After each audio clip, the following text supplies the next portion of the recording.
I love my garage, I really do, but behind me I have two main issues, okay? The first issue is a lot of my content I make is TikToks. I make a lot of TikToks and a lot of Instagram Reels. If you recognize me, it's probably from those, okay? And what I noticed in that short form content is that this white wall is too exposed. It's too exposed unless I turn those lights off, and then it's kind of like this nice studio lighting, but this is just a little too moody for me. The second issue is I'm looking at like maybe a 90% chance that I'm gonna be rebuilding that BMW R65 behind the camera there this winter. And that table right now is covered in tools. And it's covered in tools because I don't have anywhere to put them. It's time for an upgrade. We're gonna reorganize that back there. We're gonna do it with OmniWall. This video is not even remotely sponsored by OmniWall. My friend had OmniWall, he recommended it, and I said, hell, it's black. It looks like it organizes things well. It has a ton of accessories. So we have two massive boxes. We're gonna move some stuff out of the way. I gotta push the BMW back. The CB750 is gonna get moved into the gym. Then we're gonna get to it.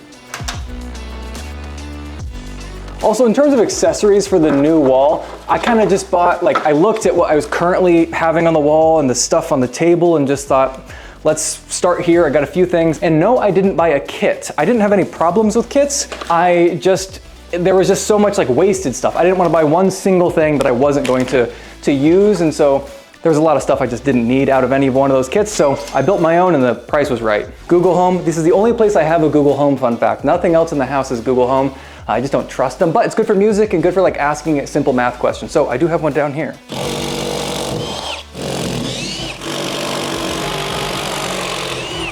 There she goes. So now that everything that was on this bench is on the ground, I think I'm just gonna open one of these up, take all the stuff out until I can see everything, put all the accessories to the side until I just have the boards that are going to go up on the wall, and then kind of measure and see how it's supposed to all fit.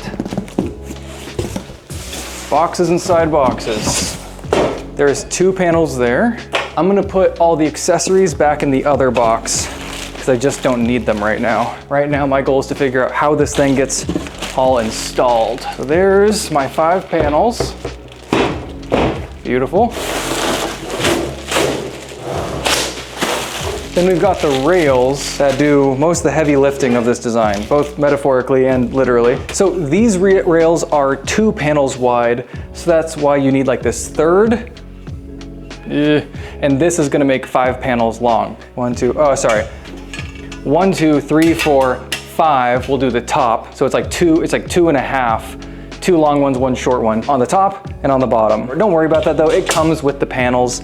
I bought I guess technically as a kit, I bought the 5 panel kit, but only the panels were in the kit. All the accessories I bought separate. And for the rails, there's a distinct top and bottom set. The top has this weird offset on it so that the panel can kind of like hang behind it. It's easy once you see the instructions, but just know there is a top and a bottom. Now, what I really need to measure is how much length I really have on this and how to center it up, and then I need to mark all the studs. You can see I've already marked this, well maybe not because it's so washed out because it's white, but I've marked the studs previously. I now just need to keep going and mark all the studs across the whole wall. Painter's tape is like a poor man's laser level. So you may be asking yourself, Jacob, why aren't you just using a level to run across? Well, because we're in a garage, and so there is a slope to the ground for water and I don't know, oil from cars or whatever else, but there's a slope. And this workbench is a little bit on that slope. It's not perfectly level. As they say, a smart man levels things to the bubble, but a wise man levels things to the room. And that is what we're doing. So I don't really care what the bubble says, so long as it's not insane. And really what I care about is that in videos, it's correct. Now, studs, thankfully, are pretty wide. So I've already marked one stud here. That's the center of a stud right there. And they are 16 inches apart. Okay. And I like to measure either side. So I kind of walk up to one side, walk up to the other to confirm. We are 16 inches over. I'm trying to help visualize for you guys what I'm doing here. And there's these wood beams in the wall that I want to mount this thing since it's going to be holding so much weight. Because what the wall's covered in is like a 1/2 inch of graham cracker crust. But there's wood beams on the other side. These are where the wood beams are located. So instead of you just watching me drill random holes, you can kind of see what I'm aiming for here. Now I'm just going to stretch them across the top. So all the top pieces, or all the top rails are up, so now I can see what it's gonna look like mounted here, which is great, I'm liking it. I need to move this workbench. Then the fun stuff, then the accessories. All right, watch out, spiders. Despite having all this adjustability on the part where you'd mount to the wall with the studs, very little decision making is allowed for how this mounts to the rail, which is strange. I don't know why they would do that, but what we're gonna do is we're gonna take these plungers and we're gonna install them into just these 4 pieces. We're not gonna like close this piece in, the plunger, as I'm gonna be calling this. And instead, I'm just gonna pop it in there just to align it, to know where it is, and then I'll mark the edge and we'll be able to work our way through.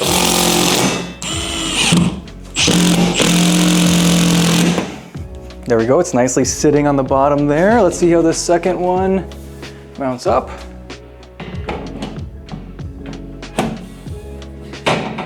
Okay, I'm gonna go across the bottom here, do the same thing, mount them all up, and we're gonna put all the plungers in, the wall will be done. These panels just pop up and on. And I'm gonna put them all on, then all the little plungers in.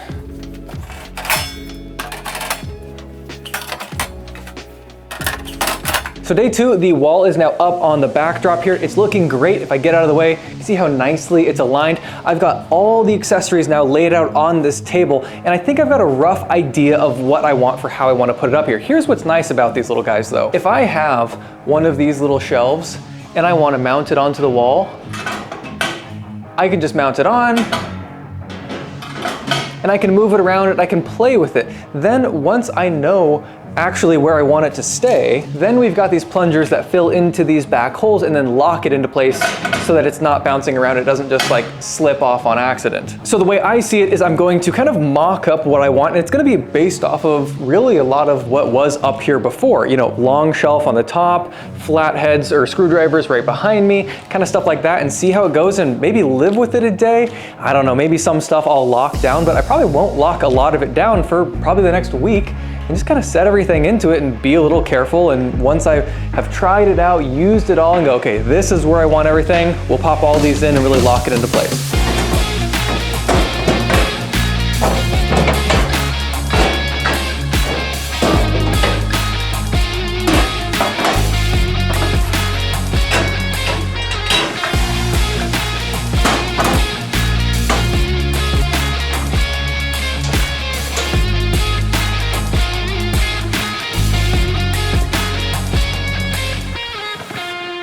So it's been a week since I've started this OmniWall project, and first off, I mean, look how good this background is, how much I pop off of it now. If you look back at the old clip at how overexposed everything was, I just feel like this is so much better. It looks so much more professional. But I've lived with it for about a week now. I've kind of, readjusted things as I've used them, kind of massaged things into place. Some things may still move around. This paper towel holder is actually really bright on my head. Thankfully though, it's a magnet, so I can just pop it off like right now. And now the shot is really fixed. But besides putting this up, I've also all these shelves to my right here. I'll show you in a minute. I've taken everything off, dusted them all, reorganized, threw stuff away I wasn't using, gave away stuff that still was in good condition that I didn't need. It's all reorganized. I feel so much better. I feel ready for the new year. It's December 30th of 2024 right now. I am so ready for the next motorcycle project and just for the next stage in my content creation career. Now, the question you guys want to know is, how much did it cost and what did I end up buying? So before I show you the before and after shots of this whole side of the garage, how much did it cost? Well, it should have cost me about $652. Keeping in mind, the only thing I purchased was this OmniWall, which I think says a lot about how effective one, pretty much fancy pegboard makes this whole garage feel like I actually renovated it in some way. But with it being my only purchase, it should have cost $652, but I got it on Black Friday with their 30% off pretty much everything sale. So it came out to $457.77. Now, as for what I got, I'm gonna link just everything down below in the description. It's just gonna be the easiest way. I could go over every single piece. I will say I used everything I got except for 2 of the hammer holders and like 6 of the medium-sized hooks, but I'm fine with that, I'll keep that. So everything I bought, I actually did a pretty good job of getting everything I needed and almost nothing I didn't. With only one purchase and a bunch of dusting and cleaning and reorganizing, this is the before and after.